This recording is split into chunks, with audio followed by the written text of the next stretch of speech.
They'll blanket you in Wi-Fi and profit off the radiation. Congregation collecting the people for that Satan. I keeps it blazing, cause I can read between the lines. I ain't blind, we unwind what they're really saying. Genetically modify what you're tasting. Loan you that college promise, so now you live up in your mom's basement. Redesign time so your mind is always wasted. Programmed to crave the basics. Keep the beta in stasis. Pay the state, kid. You're in debt for being born. Messengers are more than just the price for being warned. Don't be alarmed, disconnect from their machinations. Stop subscribing to the folly of all nations. Bone breaking ain't the answer, cause they seek the ownership of souls. Spread the seeds and watch them grow. Break the chains of control. Break the chains of control.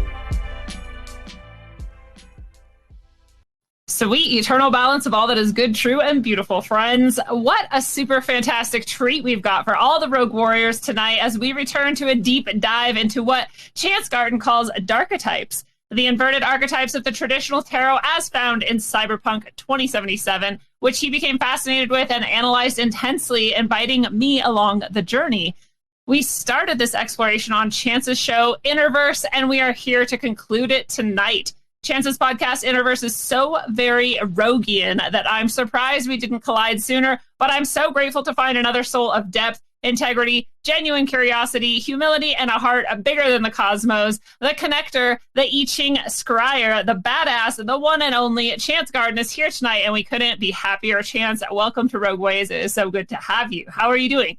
I'm pretty jazzed up. I've never had someone turn the tables on me and do a pump-up intro like that. That's one thing that we have in common. I was inspired by Greg at the Higher Side Chats to pre-write intros, and you and me both. I did an episode where I got accused of being a THC ripoff, and I was like, cool, I'm good. Yeah, thank you. Yeah, that's great. Awesome. I know, I'm excited. Your show rocks, by the way. I just got to say, I've been getting into it since we connected, and I would say the other way around. Rogue Ways couldn't be more inverse-y. Yeah. Yeah, we're very similar, and we have very similar shows, and it's awesome, but they're very different too. I mean, there's always like a style and a flair that's unique to the host, but like the topics and the things we're interested in, like the way we think about things, I think is very, very aligned. So I know every Rogue Warrior out there is going to want to go check out Inverse if they haven't already, because I was, telling them about this previous deep dive into this Darketypal tarot that we did before, and so I hope some of them already found that or already knew you, and we're stoked about it. But I do want to say before we get started that I have very exciting news that I've been invited to be on Rockfin Network, and I'm super stoked. It's ROKFIN for people who aren't subscribed yet. The thing that I'm the most pumped about is not only that I get to reach newer and audiences and get some support back from that, but I get to start a new show called Middle Path. And if you know me, you know the Middle Path is my jam. It's going to be really cool. It's all about psycho-spiritual, path work and the actual practical things that we can do on an everyday way, and the philosophy about it, and all the syncretic paths that we can take to these higher levels of being and more integrated levels of being. It's going to be really, really cool. So I'm very excited. But the thing that's really cool is if you go to Rockfin, instead of paying like $10 for this podcast, $5 for that one, $7 for this one, you get this bill racked up because you love podcasts as much as all of us do. You get to pay just $10 a month, and you get all of the content on Rockfin. So you get to support all of the people you love and get all of that content. You could listen to thousands of hours of podcasts a month, or like 5 hours. It's just totally up to you. So it's a really cool deal. I hope you guys go over to rockfin.com/rogueways and subscribe, because I'm already there, although the new show is not going to drop until this coming Thursday, which is super exciting. So that's my big news. Very excited. And don't worry, Rogueways isn't going anywhere. If you're in rogue.locals.com in the community, you're still going to get the exclusive Rogueways content and all of the, content that's only there. That's still going to be true. That's still going to be our community hub. Rockfin is just another network and another show. And so I hope you guys go check it out. So, I got to say congrats about that real quick. That's a great move. I haven't heard of Rockfin, but as someone that does my subscriber content on Patreon, that makes me nervous. And to hear that there's solutions coming up that are podcaster oriented, I would think that should probably include respect for everything a podcast might be about, without the type of, like, Patreon actually took me out of their search feature one time, and I was like, yeah. So you couldn't find me on the page randomly, which, that's no traffic, but I fought that. I think they got their ass kicked in some recent lawsuits, but good. Yeah. Yeah. Well, that's part of why I went to Subscribestar, was because Patreon was, practicing a lot of censorship like that. And then Subscribestar took me out of their search results, and they pretended like they hadn't done so. And I was like, this is shady. So you're even shadier than Patreon. So I still, I have subscribers on Subscribestar, and that's cool. Locals is pretty cool because you get the sort of chat and, posting articles and posting like favorite recipes and, that community aspect that you're not going to get other places. But I love that Rockfin is committed to being free of censorship. So is Locals. If you want to go start a Locals community. But yeah, there's just so many options. I do. I need to diversify. I get stuck in the rut of just making the show and telling myself I'm doing enough, but there's always ways to expand. And the whole point is the tribe. So right. I've got a Discord, but sounds like the Locals thing might be even more well-grounded, if you will. Yeah, Discord has been screwing some people over and practicing censorship too. Yeah, so it's called Discord. So what do you think? Right, true. Hopefully, we have some of these that stay, with their integrity, and with Rockfin and Locals making it a point to be committed to that. At least gives me some hope, because other places were like, yeah, sure, like come here, it's free, but they weren't like, we promise. You know what I mean? There wasn't that intention set in the beginning. So I'm hoping that intention will like carry through, so we can hope. Not to dodge the pointless question, but all this talk of justice against the machine will segue nicely into card number 11, which is justice when we fire that up. That's true. Well, okay. We'll just do the pointless question episode anyway for old time's sake. Dude, I've been psyching myself up for it. Let's do it. You've seen people be stumped by it, so you're ready. I just am bombarded with cold weather, and I imagine a lot of other people are right now too. So I just wanted to know what your favorite cold weather activities were. Favorite cold weather activities would be throwing pieces of snow at people, breaking giant pieces of ice, stomping around, just being goofy. I don't know. Other than that, I mean, sledding's awesome. What isn't your favorite activity in the snow? And being a grown-up, it's like, when do you do that anymore? It's kind of, I don't know. It's kind of lame. I haven't done that for a while. Last year I had some good playing in the snow time, but it's just not been good enough here yet. Yeah. But that's a good question, because right now we're about to get a massive, super end of the world blizzard. Everyone's going to die. The news is scaring everybody's mom and dad pretty bad about it, mine included. They're like, wear your hats. Just make sure to wear your hats. And I'm like, why are they so obsessed with hats? I mean, you should wear your hat, but like, are there people who don't wear their hats when it's this cold? Like, it's just weird. The news is so weird. They're like, wear your dad or your uncle or something, and we're going to like tell you to wear mittens. And you're like, yeah, I think we know how to wear mittens now. Like, yeah, they tell you to wear a lot of things that are ridiculous, especially lately. Yeah, true. Like the lady I saw in a car with 2 masks on by herself, and I was like, man, dude, it's insane. In a car by herself, you could see that there were 2. They had different designs on them. Oh my god, it's insane. And I'm like, even the 2 mask thing, I'm like, this is getting ridiculous. And people were joking about things, right? People were like, oh yeah, sure, wear like 10 masks then. And then like within a few months, they were like, you should wear 2 masks. And I'm like, no, but really, wear 2. Or 3. I think they're taking our jokes and like the things that we're doing to like try and wake people up. And they're like, yeah, no, we're going to do that then. Because we were like, what if they told you to put, this thing up your butt, your finger up your butt and walk around? It's like, well, we're not going to do that, but we are going to anal swab you to test for this virus. And I'm like, they're serious. Like, we have to stop joking about this, you guys. Whatever we joke about, they're going to make into reality. We just need to like back it up a little bit. But you blew my mind when you pointed out that butt stuff is a mind control tactic. And I was like, whoa, that makes total sense. But yeah, going in through the outdoor on a metaphysical level is a real magical occult technique. So it is. And it's not just in magic and occult. It's in a lot of spiritual traditions that aren't. It's like kind of subtly in the tradition where it's not, I don't even know how to really explain it. It's like part of like, you'll like clench or you'll like do like Kegel like things during the exercise. And it's the same concept that you're like activating. It's very interesting, and it's very common actually once you start to look more deeply at a lot of these things. And then you're like, wow, like, but this takes a knowledge of physiology applied to and combined with your sort of mental state and your emotional state, your visualization, and all these things to create like a holistic thing. It's super fascinating, and there's actual materialist science to sort of back it up. So yeah, it's weird, but it's true. And now they're doing it like openly. You're forcing someone to dilate, literally, and that is a whole body experience. And then dilation leads to whatever energies around you, spells, signs, rituals, all gonna be taken in more fully and with less defenses. But yeah, weird times. And well, let's non-segue into the first card, the Justice card. You want to take us away? You're the one who's on top of all of this. Yeah. So like the first time around, I've got a slide that shows what the game's description of the card is. And I've thought about it more, and I think that it is worth including because it points out the fact that what's being done here with like I've decided it's the archetypes are being reduced is like the best way to describe it.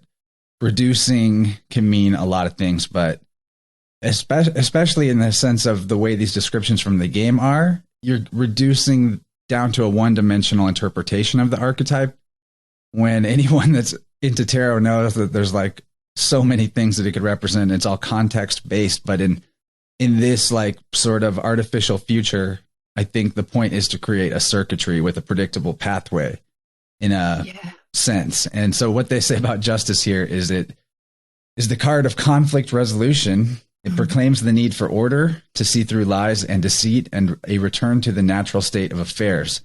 Justice implies a just sentence, but also due process. Okay, well, look at that guy. Yeah. Do you see any due process happening there? I don't know. He looks like he probably just slice and dicey, right? He's like, I'll pick you up with my left arm and I'll cut you with my right arm. It's very balanced. Yeah, as you can see, the scales are in there, which is perfect because it's a Libra correspondence traditionally, and also fits for card number 11, having 1 and 1 together. Yeah. That balance. What's also interesting is we're in the same time of year as Scorpio, and there's a lot of people that I respect, but I haven't done the same reading that they've done, that say that there was actually a 10-sign zodiac at one point, and one sign was split into 3. And the split happened in the Libra, Virgo, Scorpio area. And so you can see the scorpion in the guy's back there. Yeah. So it's definitely accentuating the death dealing aspect. Stinger part, yeah. But let's get your first impressions of this one. It is not super complex, but I think that where we'll really get some meat out of it is looking at what's not there from the original guy. It's interesting. I just have to say this really quick because, Crow 777, he likes to point out that Libra is the one sign in the zodiac that isn't like natural or an animal or whatever, which I've always thought was interesting. And then I just was watching, I think it was Good Omens, and it said, the Earth is a Libra. And I was like, interesting. That'd be an interesting way to like put like why there was one that wasn't, an animal or whatever, is because it represents like an entire realm or something, or like the whole planet. And that was interesting to think about, that, this balance, this idea of scales and balancing is very much of this world. We're very dualistic, and everything here is sort of separated out into these two camps, right? Yin or yang, and one or the other, 1 or 0, on and on forever. So I was like, that's very interesting. So I just, speaking of Libra, wanted to throw that out just for fun. But yeah, it is interesting too, the sword, right? When the sword is up in the traditional card, I feel like, and it's very non-threatening, right? It's there as almost like a just representation of this like rational, observation, like sort of detached and unbiased, represent like the sword energy is supposed to represent that in general. It also reflects the magician with the as above, so below. Oh yeah. Good call. The hands. Yeah. And he over here in this other is like, he has one clenched fist and then the sword just kind of down, and that downward, kind of stance that he has held in reminds me of like every movie you've ever seen where like when they're done cutting people apart, they're just kind of like hanging it there waiting to make sure everything's sort of over. So he's still like at the ready, and he's already like dealt the justice that doesn't really seem like it would be just. As you pointed out, he's like judge, jury, and executioner here. It's not very objective or detached as it's supposed to be.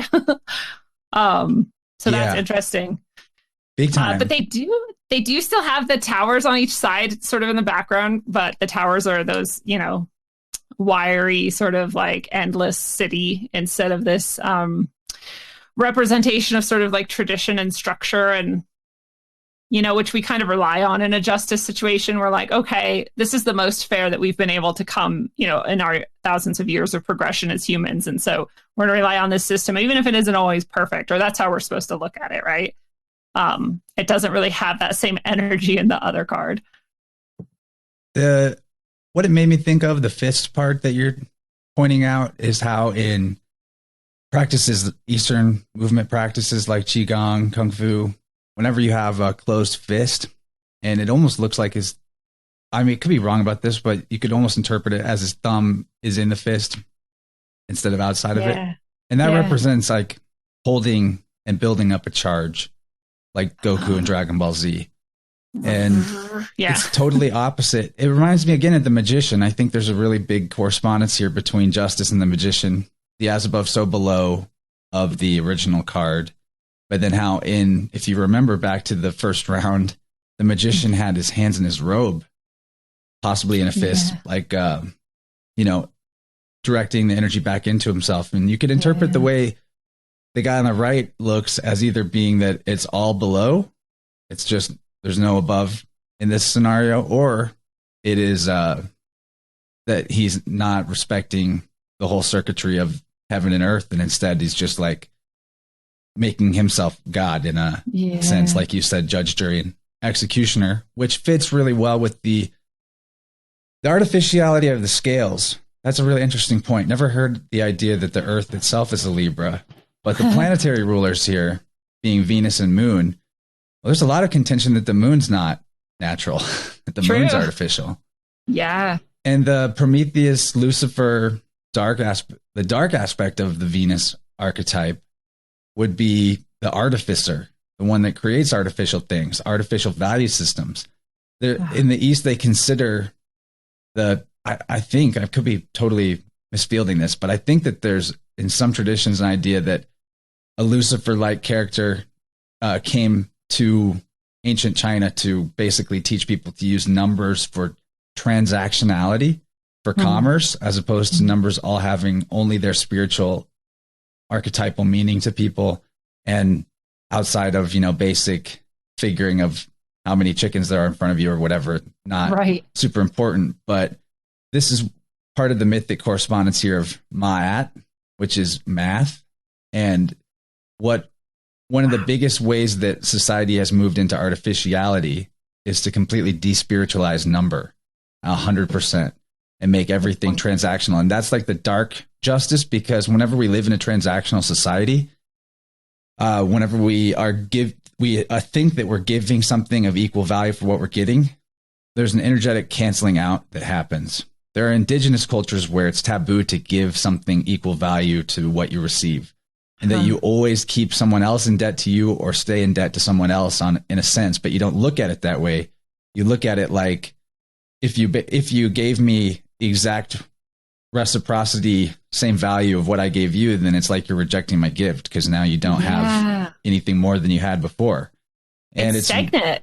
Exactly. It's stagnant. Yeah. It cancels. It's the two towers. It keeps us in polarity. And I think that's like the dark element of justice, if you will, or of the scales, is trying to make things balance out through a false value system, instead of letting nature show you how balance works, which is that it's a big free flow of energy through an entire ecosystem where nobody keeps score, and that everybody rises together, instead of everything that's done cancels itself out through transactionality and that type of thinking in that mind, which is the commerce mind, is basically we're at war with each other, trying to make it look like we exchanged of equal value, but really seeing if we can get a little more than what we thought would be equal. So it's like, it makes us all predatory in a lot of ways, even if we don't want to be. Like, and then I'll go ask people after explaining this very thing, hey, sign up for my Patreon.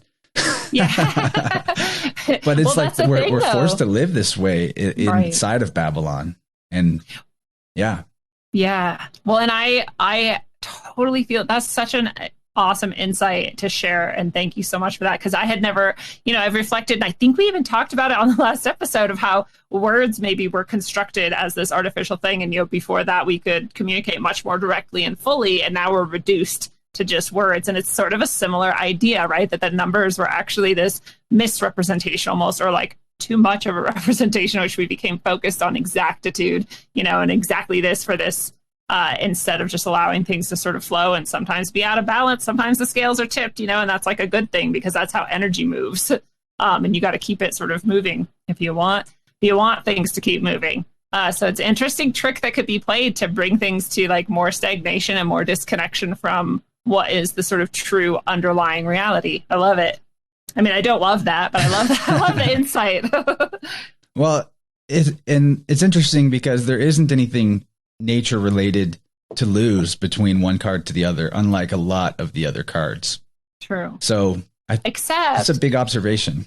There's this little bit of a hint of like a sun in the original Justice card, right? It's not actually the sun, but it like hints at the sun. It's sort of like representing that energy because your crown, your enlightenment and your highest understanding is supposed to be brought to bear in a matter of justice. So when you're judging something external to you, the best you can, you have to use your wisdom and, your highest self. Over in the, so it's not really nature, right? But it's like sort of alluding to that. And then over in the reversal in the dark version, it's like a black sun because there's just that curve of like the empty sky basically. And so they've removed even the hint of what wasn't even natural, but could have made you think of natural sort of systems. I'm glad you brought up the sun because it points to the time of year. It looks like it's a setting sun. The sun's going behind the curtain. Yeah. And that's where we're at in the sky clock. And that's a lot of what justice is really about, or adjustment, one of the alternate names for the card, which is that at this time of year, you do need ma'at or math in a way, because what's coming is winter. And you need to make sure that at this time in the harvest season and what's coming up to harvest, that you calculate that your needs are going to be properly met before you go into the dark times. And that's what it means about getting a balance with nature. Has to do with that, not to do with, transactionality like our entire court system and justice system is based on. But I'm impressed with this card. It had more to it than I thought once we got into it. What do you think? Move on? Yes, let's do it. I think so. We got to charge forward. Oh, man. The Hanged Man, number 12. Wow. The Hanged Man is the card of sacrifice. It says that a price must be paid in order to achieve enlightenment. The Hanged Man's forsakenness opens the path for rebirth into a new life, though this path is wrought with pain and suspended in time and ultimately ends in death. It's like it wasn't wrong, those things are all like true, and then at the end you're like, well, wow, that's the darkest take of it you could get. Ultimately ends in death, which that is the next card. Yeah, true. So I see where they're going with that. But now, we're fully into the Scorpio time of year. And man, I want to let you take a stab at this while I kind of absorb it. I've looked at these, but I've on purpose also tried not to like overly analyze them because I wanted this to be fresh. And I'm thinking some things, definitely the Odin thing. Well, it's funny you say that because in my deck, it is Odin in this card. Which makes sense, right? Because Odin sacrificed himself to bring us language and rational thought and those structures, which is also interesting to think about that might have been like a trap or whatever, given what we've mentioned. But the webbing is what instantly stands out to me, right? Because the Hanged Man, I always, when it comes up in a reading, I'm always emphasizing that for, we look at it sort of darkly in like, I guess, media and films, or, when we see it, it just seems like bad, like, oh, the Hanged Man, like, I don't want to hang, like, what is this? Which is similar to the Death card, right? But in reality, it's not a bad thing because it can just be this like time of pause and you're sort of being suspended, but you look at him, he's fine. It's like he's safely being suspended from this, right? And it might be a sacrifice and you might be like pausing and waiting and You might be giving something up, but at the same time, you're doing it for a specific reason, often for the sake of others around you. And that's a good, true, and beautiful thing, you know. So this can be a really beautiful. You're creating the bridge, you know, and it kind of alluded to that in the little description too. But in this card here, it's like, I don't think he did this by choice. It looks like he was strung up and like trapped in this chaotic web.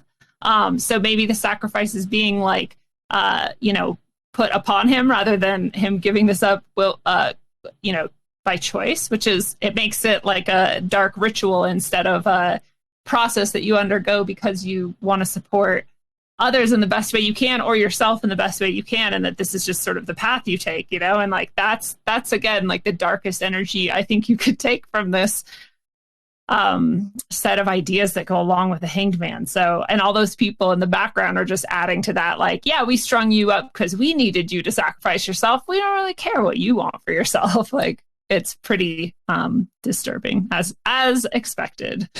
Yeah, I mean, this is the Cyber Tarot here, but I kind of think he might be the magician back from card 1 because he has this skull face thing. Yeah. Like maybe that's him with his face off, like they caught him. He was dude, and what better sacrifice than someone with that much power? Exactly. I do see that what you observed seems to be a big part of this message, which is that the mythical Hanged Man does it for humanity by choice, for themselves and for humanity. The guy on the right, though, he's been strung up like he's been caught.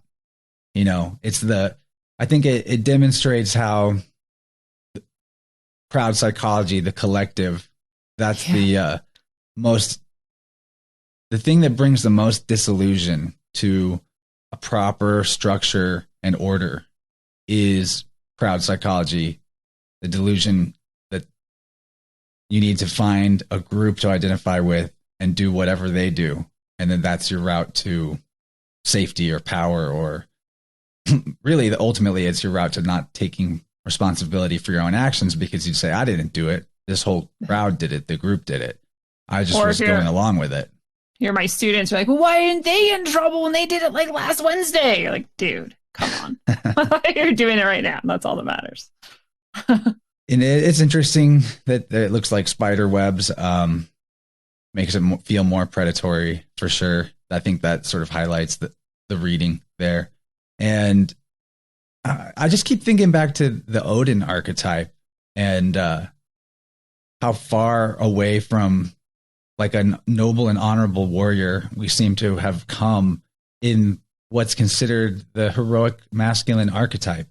Mm-hmm. To talk about Darketypes here, what's the American dream? Become a successful businessman, wear the Donald Trump suit, make all the money, have all the power, create all the rules. And that's what this costume he's wearing is, that he's being sacrificed in, is the suit and tie corporate CEO boss guy. And underneath that mask, it was just death. It was just artificiality. And it's completely different than it just could not be more of an inversion from the Odin or the Jesus character, I guess. Truly. I mean, and it as symbolized too in this original art here, where he's got his aura or his halo, right? Signifying that like this is being done for the greater good, at some level at least, and for self-enlightenment too, perhaps. But this guy over here is like, doesn't even have a face. Like he's not only not like got an aura, is like most of his head is gone. He's just got some sort of like metal trappings around a skull. Absorbing into the collective, kind of, because your face is the one thing that makes you distinguishable over anything else. I mean, maybe tattoos or something, but you're not born with that. Good and call. Nothing, I was talking to somebody about this today, but nothing lights up the human brain the way that facial recognition does. It's one of the main functions of your brain. Functional MRIs that show what people's brains do when they look at the face of someone they recognize, it's crazy. Everything is light at that point.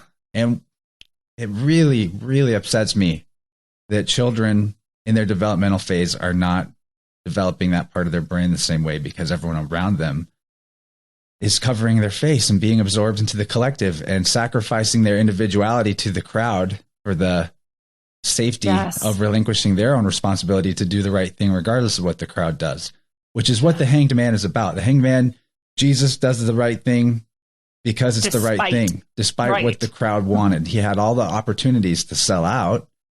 And Odin knows Ragnarok is coming, but he fights the wolf anyway, you know? And that's not, no one wants to fight a fight. Everyone is ready to be assimilated. I say everyone. I mean, you and me, a lot of the audience, no, but no. And just because you put a mask on your face doesn't mean I'm calling you a collectivist loser or whatever. We all have circumstances that we're being forced to make sacrifices that we never would have wanted to make, and that are not meaningful sacrifices. Like, is there any meaning in the sacrifice of the hanged man on the right compared to the deep spiritual meaning of the guy on the left? The right. It looks like it's just a lynching. There's nothing higher about it. Again, one where there's not a lot to look at in the card itself, but as you just think about what it means for it to be inverted, it really reflects the direction that we are going, or have been going, and have been in for a long time. Maybe we're not going to go this direction much longer. I don't want to say that we're locked into that. Right. A lot of us don't want to wear that suit and tie and be crucified by our own greed, essentially. And give up what for it, because that's like you said, there's no meaningful sacrifice. And it's the same, now, like if there was a really somehow great reason to rob your children of their development and their ability to have empathy and sympathy, and like emote correctly and receive emotion back correctly, then maybe you could wear a mask and be fine, but there isn't actually anything good, true, or noble that is being done with these mask wearing. And so instead you're just sacrificing your child, like literally you're making a sociopath. It's not going to be easy for these little beings to become balanced in that emotional arena without this input that they should have been getting this whole time from a million different places. And just like the corporate world, it's the same. It's like, well, you're sacrificing, but are you doing it for like the best reason? Like, is it actually going to have been worth it to you in the end? Wouldn't it maybe have been better to sacrifice like that extra trip to Haiti or your like nice new car or something in order to spend more time with your children or something like that, right? So it's that same sort of energy where you're like, yeah, sure, you're sacrificing. Go ahead and do it. But like, what are you sacrificing for? It flows on from the previous card too when you think about value systems and what is the corporate wage slave chasing? IOU notes, actually. It's not even money. It's an IOU you're passing around. Anything. Right. Yeah. So the hanged man on the left has a different value system than the one on the right. Yes. I wanted to tell a quick story I know that it's probably at this point burned out for people to be hearing about masks, but right when this all started, I saw a mom and a 4-year-old kid in a grocery store. And another older woman walks up to them, and the little kid gets kind of startled and jumps behind his mom's legs and is like hiding. I'm scared. And his mom's like, "Oh, that's just your grandma. You couldn't recognize her with her mask on." And that heart was broken. I was just like, oh my God. This is what you're teaching. It is scary. I get why the kid was scared. It's hardwired into us from generations and generations that people that cover their face, in most cases, don't have a good reason to do it, a good intention behind it. And I know there's exceptions to that, but of course. Anyway, not to linger on that, but no, it's really sad. It's absolutely one of the poignant examples of how truly evil this is. Yeah. It just, all you have to do is feel it and you go, oh, this doesn't feel right. But okay. That's our main problem is we don't have connection and we don't have emotion. We've given it all up, but we can do a whole episode just on that. Yeah. And it definitely ties into all this because, oh boy. Ooh, wow. Yeah, moving into death. Death is the card of becoming. It signifies an imminent and difficult transition, the conclusion of one phase of life and the beginning of another. Inevitably, something gets lost during the transformation, but something else will rise to take its place. That is an interesting take because it's like it's trying to tell you death is really good which death has its place in nature, but yeah. It's interesting because their nice little description is like, it's a good way to look at it. It is a transition. You do give something up. You do get something new. Like, these are all pretty balanced ways to look at death, actually. But that art is not reinforcing the feeling of the description or like, the balance of the description. The art is really only about like the terror and the horror and the brutality and like the force of an like possibly untimely or unwarranted death. Like, that guy is not like the nice like ferryman who comes to take you to the other side or whatever. Like, that guy doesn't mean well as far as I can tell. And he's got all those nasty wires coming out of the back of his head. So not only is he, the worst aspects of the worst type of death, but he's like deeply connected to the machine and like an agent of the machine rather than, I love the death card in my deck because it's this very beautiful, it's not like airy-fairy beautiful. It's just a deeply beautiful, like somber look at this, phenomenon of death. And it's very, natural sort of looking. And this is very unnatural and very brutal. It's gross. I think he is fully machine, actually, looking at that. Yeah, maybe you're right. I don't see any humanity in that. I don't see how you can convert a human to be all the way that. I mean, the spine of whatever it is exposed. It's got a creepy tongue. Spiky. Which is a callback to the Lovers, first of all. Big callback to the Lovers, the way that tongue looks, and those were skulls. Right. But to me, the most obvious interpretation here is that the machine is death. In a way. Yeah. Like, if you put everything, break it all down to the yin and yang constituents, then you have life, and you have reality and artificiality. You have life, you have death. You have organics and you have synthetics. Right? So on that yin and yang spectrum, the machine is death, because not that we can't use our own power to transmute and shed parts of ourselves for our own good. Like, maybe it was a good move to adopt a certain machine type of capability, some technology at some point for human history. There's time and again examples of when that was worth it to do it, but what did you give up? Whatever the natural world behavior you had before the machine that allowed you to do the same thing, that is what dies. So everything that we give to the machine to have it do for us, that part of ourself, we've killed eventually. Yes. I think that's a big part of what we can take away from the fact that instead of death being a skeleton, it's a robo-skeleton, full-on robot machine. Yeah, I'm so glad you took it there. That is like my jam. I'm always trying to point out that like every single thing that we have machines do for us, there is something that we used to be able to do for ourselves that is now dead. And it's convenient and it's nice and it's cool. And it's like, exactly, what are we killing? What are we giving up? It's like a slow process of humanity taking everything that was inside them and putting it outside them until that inside is pure emptiness. And then it's like back, it's that in through the outdoor. Maybe at that point when we're pure empty, we've got nothing left of our natural self, then somehow that'll make us like Nephilim godmen and we'll fix ourselves from there. I don't know. I think that's like the wet dream of the transhumanism is to like, I can't remember the guy, the crazy renegade rabbi Jewish guy from back in the 1600s, I think, who preached, I wish I could remember this dude's name. There's this crazy movement where this guy was like starting a whole Jewish cult around the concept that the way to get to God fastest is to do the things that are most depraved and most like defiling possible. Levi? Levi? Maybe. That sounds right. Okay. I don't know.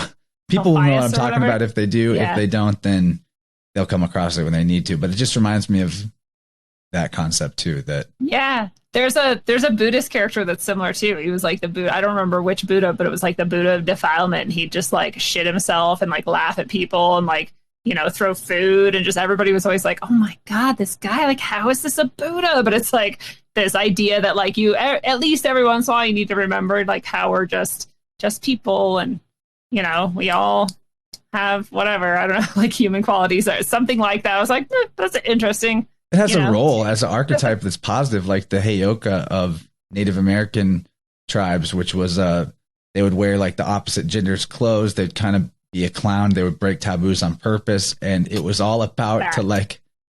I think the whole point was as a function of the larger social organism, was to show individual cells in the organism, which would be people in the tribe, where they're leaking. Like, this is where your ego has a crack in it, and I'm going to poke that crack, and we're going to, and that's going to bring light out of it eventually, even if it pisses you off at first. But that was like an honored and respected role. But I don't think I don't know. Maybe that's why the anal swabs are a thing. Maybe it's all mockery trying to get people to crack. I kind of, because I'm like, how I've, as we like push and push and push further and further towards this absolute, like you said, like extroversion and inversion at the same time, I also see people in places where things are like bursting out like brighter than ever before, like people's, even their inner worlds are getting deeper. And a lot of people are like waking up, not just to like how twisted things have sort of been, but to the fact and knowing the gnosis that they are these spiritual beings, and that we actually have so much that we're capable of inside of us. Every one of us does. And so that it is sort of this equal and opposite reaction, right? And so I have this hope that the further it's pushed, the more the sort of light will burst out of so many other places. But so yeah, they're like, it's the same idea, right? There's always this role for the sort of trickster, the darkness, or the person who can poke and mock and whatever. And this death is not that. I think this death is just brutality and force and like the celebration of death for death's sake, not for like the natural part of the cycle in which things have to sort of, crumble down to dust in order to feed the seeds that will be the rebirth. That's interesting. That made me think that like the guy, you said brutality, the death on the right, there's no pleading with that death. Like on the left, they're talking to him, like one guy's fainting, but there's some princely guy maybe like pleading in some way with death, and death takes his time. He's riding a horse at a nice slow trot, holding his flag. Yeah. The death on the right is just pure cold calculating efficiency. It's the Terminator. He doesn't care at all. Yeah. It is the Terminator. It's Terminator. So that's a big difference, I think, is that like in the 5G completely fenced biosecurity future, yes, where everything's tracked, there will be walls that are completely invisible, but that now you can't cross. And there won't be a human being to ask whether or not they can make an exception for that. The machine's going to decide. I already run into this at jobs and work and things like that, where you have to deal with some process that happens automatically, no matter who you try to plead with it. And it's just like, we're taking out the humanity of every interaction we possibly can, while putting a middleman in there that also charges you electricity or money for it. We've mechanized bureaucracy. Like, you used to not be able to plead with just bureaucratic processes, but now you can plead even less. Yeah. Like, nope, still bureaucracy, but now you can't even talk to it. Like, bye-bye. But the last thing is just thinking about the transformation aspect of it. I'm not sure what I'm thinking here, but it's just interesting how on the left you can still have the sun going down between the two towers. That's kind of mirroring where it was at on the justice card. And again, where there's no sun, but there's this creepy light coming out of the thing's eyes, which is yellow, which is kind of like the negative enforcement of will in a way. Yeah.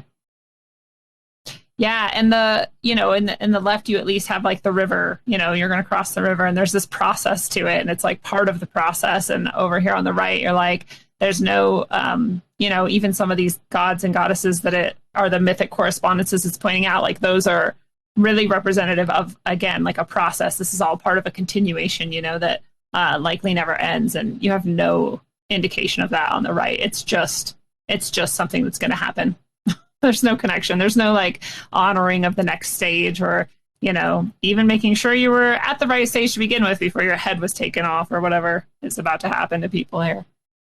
Right. The flag that he's holding is the ocean. You're returning to the ocean in a sense whenever your spirit leaves the body, and you return to the whole pleroma of bioplasmic ether that is the consciousness and light of reality, the cosmos.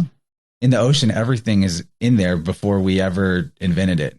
Every technology, every geometry, every shape, everything that humans could ever have imagined there's something in the ocean somewhere that's got that bioluminescence, or it's got that pattern. It's already there. And we're seeing that like Venusian 5-pointed design on the flag as well. That's just reminding us that that's life. The deep waters are where life emerges from. And when you go back under the water, so to speak, in the sleep of death, but you're then reformed by the primary archetype of life itself. And then on the right, it's like the only place you're going is oblivion. There's no ocean to return to. The ocean's data. And if we didn't save you on a hard drive, then see you later. Truly. Let's jump forward. Yes. Oh my God. Temperance. Oh. The card of balance. This doesn't look like that. No. It may symbolize self-restraint or the gradual shift towards a more mature state of equilibrium. Temperance is associated with being in control of oneself as well as the desire to achieve inner peace. Yeah, I guess that's why you shoot up with someone else's blood or whatever the heck he's doing. Seriously. Inner peace. Ugh. Wow. There is nothing in any way that I'm like, this isn't even the same card at all. I guess maybe it is. It's got the triangle and stuff, but they seem to try to like sort of mimic it. I guess the arms are in absolute mirroring, reverse, which we've seen in some of the other ones too. Although the arms aren't even natural or real either. And instead of, standing in this pond or this ocean of whatever, whether it's dissolution or some emotional state or however you want to take this in the card, he's standing in what the closest could be like a pile. It's not a pile of blood. It's a pile of a body, which would, I'm guessing, he's taking the blood out of it. So maybe that's the closest correlation we can get. Man. Wow. There's no wings. There's no halo. It's so dark. It is. It's maybe one of the worst ones. The black triangle is from The Lovers, too. They did the black triangle in that one. Oh, my God, they did. Good call. You have such a good memory. I rewatched that. It was such a fun conversation. I loved it. It really was. Again, if anyone out there hasn't seen it, go check it out. It's so good. And you can get it on either of our shows, right? I have it on Rogueways on YouTube, and then the second half is in rogue.locals.com, and you've got it on Inversion, and then the second half is in the plus section for subscribers, right? Yeah. So, okay, here's what this is making me think. All right, where's the current largest biological laboratory on Earth? Where's it at? I don't know. It's inside all the people that are getting a gene therapy injection that is being called the vaccine, which is actually gene therapy. It's not even a vaccine. Any way a vaccine. Yeah. So, good point. There's all kinds of conspiracy theories out there about adrenochrome and blood drinking and all that, but this is to return to like where inversion is happening here. The temperance card, it's alchemy. It's exalting nature by like finding the way to make it flow properly in a way. And there's so much symbolism of that in the original card on the left. And it has, Sagittarius is all about that. It's directness and effectiveness. And so that's what alchemy is seeking to do when exalting nature, is to make nature more effective in its own way, which is the Jupiterian expansion element of Sagittarius. Right. So what I see is that on the right, the guy, instead of alchemizing with nature in like a spagyric way, the alchemy that he's doing is inside of somebody else. So he's, instead of making an internal thing external, he's now making an external thing internal, but internal to somebody else that's his victim. And then he's taking the profits of that, so to speak. He's absorbing that. He's vampirizing out of that process. And it's like you're... Wow, it's creepy. Yeah, you're absolutely right. You're supposed to be transmuting your inner self and your inner world, and you're supposed to be crystallizing those aspects of yourself that are the most pure and the most true, and kind of like casting away everything else that isn't you, and in your inner process. It's the same in the sort of outer alchemical process as well, right? You're like, you're purifying down to this potency. And he's like, yeah, I ain't got time for that, but I'm going to take the best parts of this other being and I'm put that into me. And like, I'll just take that shortcut, which is exactly the opposite. It's exactly the opposite. And we see another instance of a helmet with just one red eye in the middle. which is like before. It has, and which has got this correlation over on to the strength, other. actually. That reminds, wasn't it on strength? I don't know, but I remember that there was this really awesome explanation you had for they had one of their eyes and then that third eye was lit up, but one of their eyes was gone. And you're talking about 2/3 of God and 666. And I was like, holy shit. That was wild. I remember that. But yeah, this is like that cyclopean, like, yeah, sure, you might have some very mechanized shortcut, again, version of your like third eye open. You can see more with it than like the human eye could see. At the same time, you've given up your human eyes and your humanity. And I don't think what you're seeing more of is like the spiritual realm with that type of a third eye, whereas like in the alchemy card or the temperance card, that it's balanced. It's got the trinity of eyes. Isn't virtual reality just an inversion of the astral realm? Yes. And that's why I hate it. It's definitely like, if there's anything that could convince me, oh, maybe there's a Yaldabaoth, it's that virtual reality is becoming more and more integrated into reality. And that's what truly the way that a mystic sees the overlay of reality with many new things coming through the filter because of their third eye aperture. This guy on the right is getting data and information. Maybe he knew to vampirize this person because he had some way of scanning with or he could get their data by whatever devices they carry through his heads up display in his third eye thing. I mean, yeah, the third eye, the inversion of the third eye to me is the immersion into a virtual or augmented reality overlay. Which is what I'm always saying. People are like, why do you hate it so much? It's just like a game or it's just like a thing. And I'm like, dude, we already don't know how many layers deep we are. Why would you go deeper? Why would you go deeper? I'm good. I'm good at this layer of depth. I'm working my way out of it someday. So I don't want to go down further.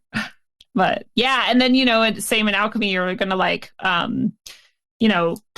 I don't want to say cast off because you can use all the parts, but in a way you're sort of like, once you've purified this down to its essence, you have like cast off a lot of what's no longer needed. Well, what's no longer needed in the inversion is like other life.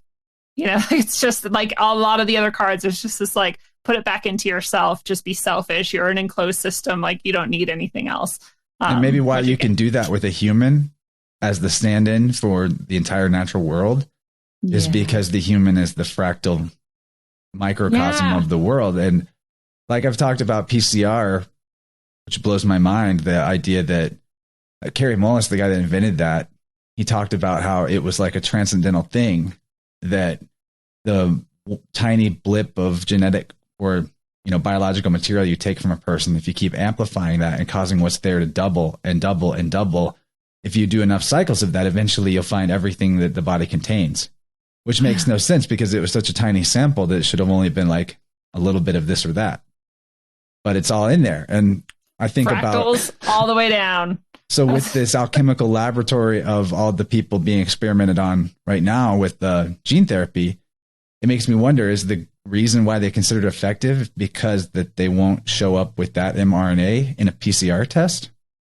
And if they were actually able to remove part of the total expression of the human being that way, are they reducing the fractal by doing that to enough people, reducing the possible expression of humanity? Because we have, if you do look into it in germ viral theory and terrain theory, you realize, we have no idea what the mRNA sequences that are called viruses really are, other than it seems just as likely that they are originating in the body. And when you know about how polymerase chain reaction works, and you actually listen to what the obviously really intelligent Kerry Mullis said about it, then it definitely reflects that Buddhist idea that every drop contains the whole, which is why maybe this vampire can take anything he needs out of his victim as a stand-in for nature, which would have been the original source of everything.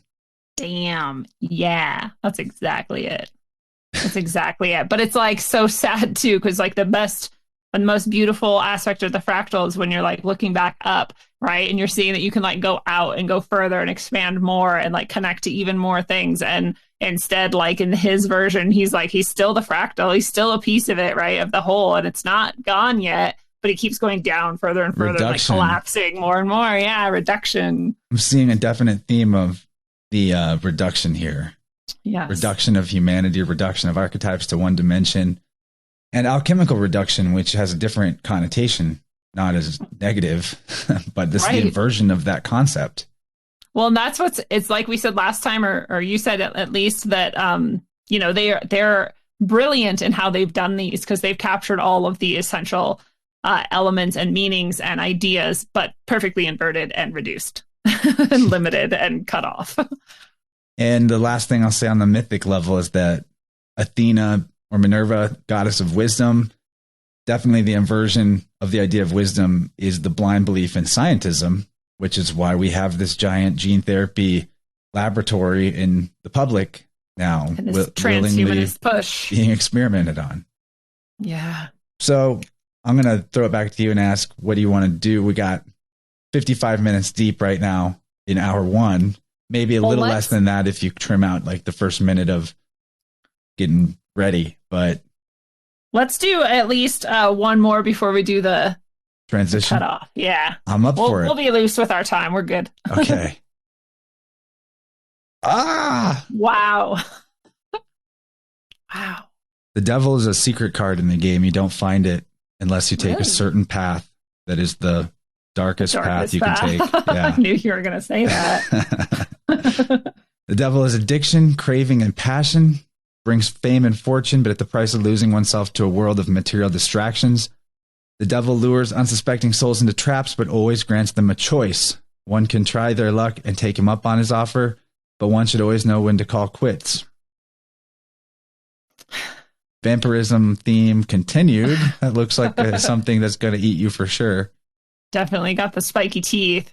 It's fascinating, all these eyes, because the devil, when the devil comes up in a reading for me, I'm always emphasizing that it's your temptation. It's maybe very sensual. It doesn't even have to be sensual though. It's just something that you really desire and that you have the tendency and the pattern of like grasping after and running towards when you see it. And this is presenting an opportunity. So like they said in that description, which again, they have some nice, correct truth in there. It just doesn't always match the energy of the card. But, it does give you a choice. It gives you an option. And it's like any sort of good trickster is going to like throw the wrench into our wheels. But then like by doing that, we're like, okay, well, I'm going to make like barriers around my spokes so you can't get in there or whatever. Like I'm going to learn from this and I'm going to move on. And so even as you deal with the deepest illusions that you have, about which are commonly tied hand in hand with your temptations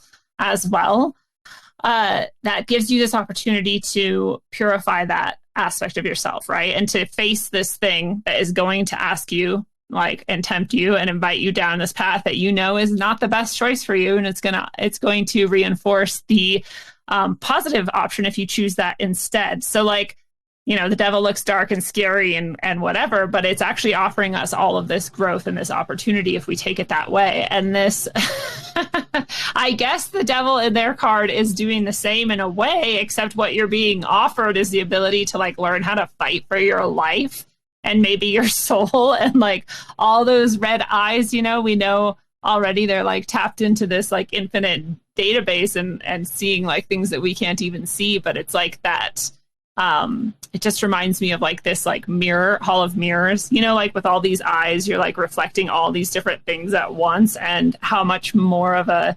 illusory trap that could be if you're able to have that effect added to the ultimate temptation, that is your weakness being placed in front of you. Yeah, definitely a lot more of a trap than the opportunity energy in that card. Man, it is just one dimension of the archetype, which is the part about how it kills you. Yeah, it's the dark road if you take it. There's no semblance of how the chain around their necks of Adam and Eve on the left is loose enough that they could take it off. No semblance of that at all. I mean, I don't think that this thing on the right could take off whatever is attached to its head. It looks pretty integrated. It's like grown in, yeah. And that's the most important thing about the devil, so to speak, is that your addictions are what kills you, but that you could take the chains of those things off at any point that you want. Yeah. And being ruled by Saturn, addiction fits that because it becomes your ruler. And Saturn is like a, authoritarian in a sense, or a boundary creator, but also empowers you if you create the boundaries yourself. It's the threshold gatekeeper for a reason. It's testing you. And one of the things that I really blow my mind with when I think about with addiction is that the word is addiction. You're adding a story. It's a story that is added, overlaid on your story about yourself, which is that I need this thing and I need it at a certain level of frequency. I need it this many times a day or whatever. And there you're trapped in a time construct that's unnatural. An illusion. Yeah. But as the goat seed that Capricorn is, that's what Capri and corn means. It is also a time of year that if you're wise about how you store and save your seed, metaphorically, it can apply to sexual energy. It could apply to like the literal, obvious saving of seeds to have something to plant the next year when you're eating through the stores that you so judiciously prepared for yourself during Libra season. You want to keep track of those seeds. They're the real currency, just like the difficult aspect of addiction and the stories we tell about ourselves can eventually lead us to the true story about ourselves. Whenever the difficulty helps us sprout and grow into a more complete and a more realized version of ourselves, which is what all the hard stories we tell ourselves are for. All the addictions are there to help us see that we can transcend that. And that's why we put them in our own path. But what a beautiful window onto that. I love that addiction and the story that we tell ourselves. And you're absolutely right? And it's that same energy. Like you have the choice actually to transcend that little pattern that you're going over and over and over and over and over. And when you're done, well, like you said, you get to look back and be like, oh, I'm actually a badass. Like I could actually do anything, and including and up to the ultimate challenge, which is again the devil's gift, so to speak, is transcending your own senses, your own sensory, sensual, which is what any addiction comes down to, right? Even if the addiction is like, I like to put lotion on because it feels nice on my skin, but I do it 16 times a day because I actually became obsessed with it. Whatever it's always sensory. It's like you like puts the feeling. The lotion on its skin. Yeah. Sorry. No, it's good. Yeah, that's the earth aspect of it. Yeah, and so you can actually be that powerful. So these addictions are empowering in a way because when we transcend them, we learn there is no sense that we have, sight, smell, hearing, any of it that can trap us if we choose to be so structured and so committed that we transcend it. We can choose that, right? So it's this powerful, beautiful card, actually, I think. And when it comes up, I'm like, here's this opportunity. Let's smash through this. You have that energy now that you got the choice. But that's not what's going on in the other card. Yeah. The card on the left is a more eternal dynamic as an archetype. We're always going to have that temptation element of addiction, addiction just covers the gamut of everything that we do in society that is not helpful. We don't realize it, but it's actually I like to say demons are hypothetical because they work on if-then conditional parameters. As far as how they control our mind or how programming in our mind works, it's always just like programming in a computer. You've inserted an addiction of if this, then that. Yes. And that's what keeps everybody running in the Saturnian Chronos hamster wheel, which is that, well, if I didn't have this job, I wouldn't be able to support myself. If I took the leap into trying to homestead or something, I might run out of money and be screwed or whatever. There's a million things, but it's always the thing that keeps you in the box is the if-then statement. And it's also the thing that makes you even act in ways that are harmful to others too, and think that you need to vampirize them. And what I think about the guy on the right is that eventually whatever circuitry is fueling that crazy evil eyeball smattering. It's going to burn out. It's not eternal. It's not the eternal element of the archetype. Eventually, it's going to die under the weight of its own artificiality. I mean, it's already basically dead. Whatever that is, the spirit isn't probably present. So it's just like thing telling us it's just a waiting game. Like this really worst element of winter is going to subside and spring will come. No matter how scary that thing is, like it's not going to reproduce. It can't. It's not fertile. It doesn't have a seed to pass forward. It will eventually, all created things see their end, but the uncreated, the unbegotten, humanity is part of the unbegotten. I'm actually an anti-creationist. I realized the other day. Yeah. Not because I don't think that all this stuff has intelligent design to it, but because I'm over the idea that there was nothing and then there was something. The deeper I look into myself on an existential level and reckon with the void, the more it seems obvious to me that nothing can only exist with something to compare it to. And that's it's a long story, but that's why emptiness or stillness is actually fullness. And you can sort of merge these concepts in your mind. And I like to just throw out that entire, in the beginning, this, as far as how reality goes. I think it's more pertinent to look at ourselves as if we're part of nature. Nature is eternity. It's self-evident, self-begotten. It just exists, self-existing. And we are that too. No matter how far back your memory goes, you know that there was something before that. You don't have any reckonable beginning. And neither should you assume that there's an ending for you. This is the exact concept of dependent arising in Buddhism. Yeah, that actually just came up with my last guest. We talked about that. Oh, really? Yeah, and I'm not against the concept on a linear looking at actual actions and reality in a slice of time, but I don't think we necessarily need that concept as a big bang or as a God created this or that, because there is no beginning and there's no end. There is something, and therefore there is everything and nothing. Life exists. The meaning of life is life. That's where I'm at with it.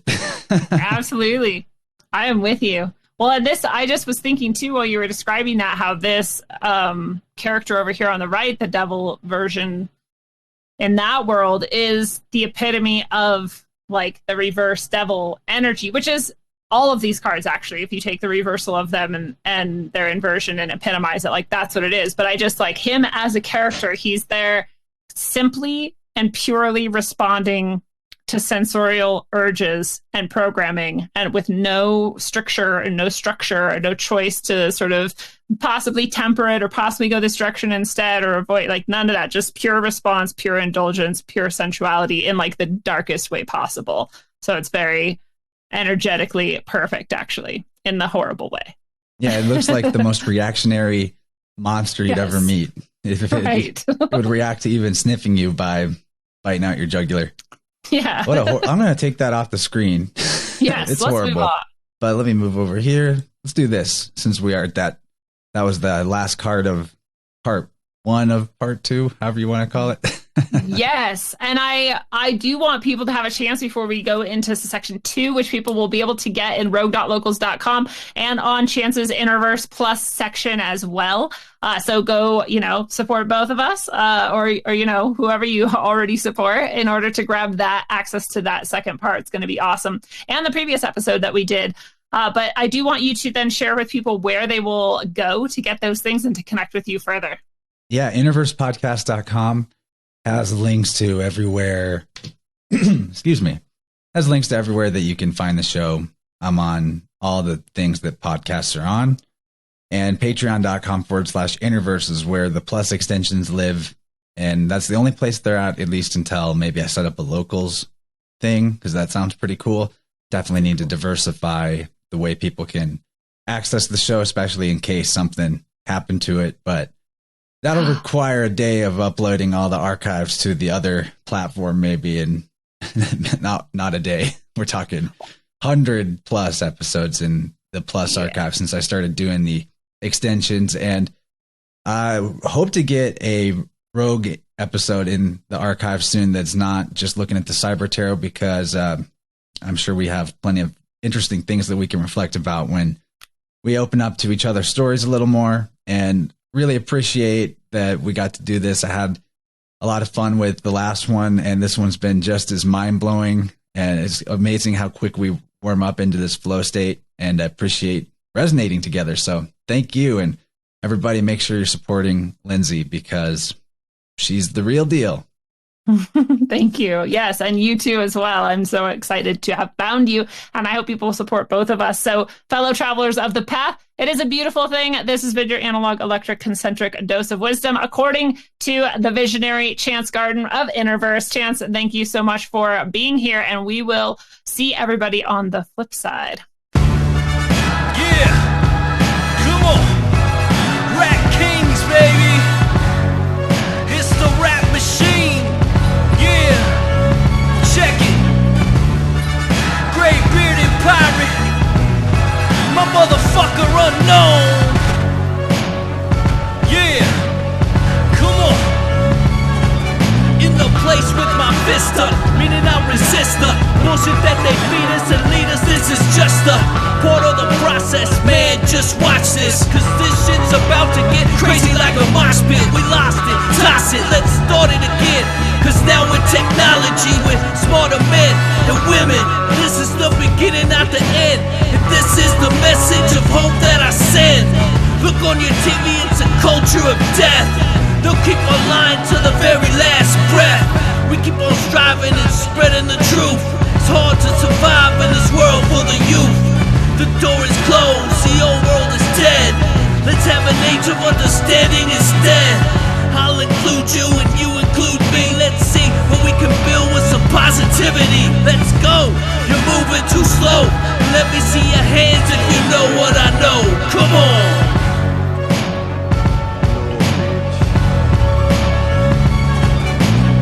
Rap like mummy, ain't no dummy in my rhyming. Started flowing freestyling, now they rhyming loud silence. On with the violence, bodies piling with the gray-bearded pirate. On your TV in 4K 3D virtual reality. Casualty of urban warfare. I know but I'm not scared, just prepared and aware. Shining my light through the tunnel of hope. Into the rope, but I'ma give it one more pull. Till the family is full. Take the bull by the horns and lead it to the slaughter. That would be harder and you would be softer. Sometimes I'm a monster, and you forever imposter. With your champagne and lobster. This royalty, the way it was supposed to be. Hopefully the new door opens and the old one closes. With way more focus and growth to mold us. And the truth that they should have told us.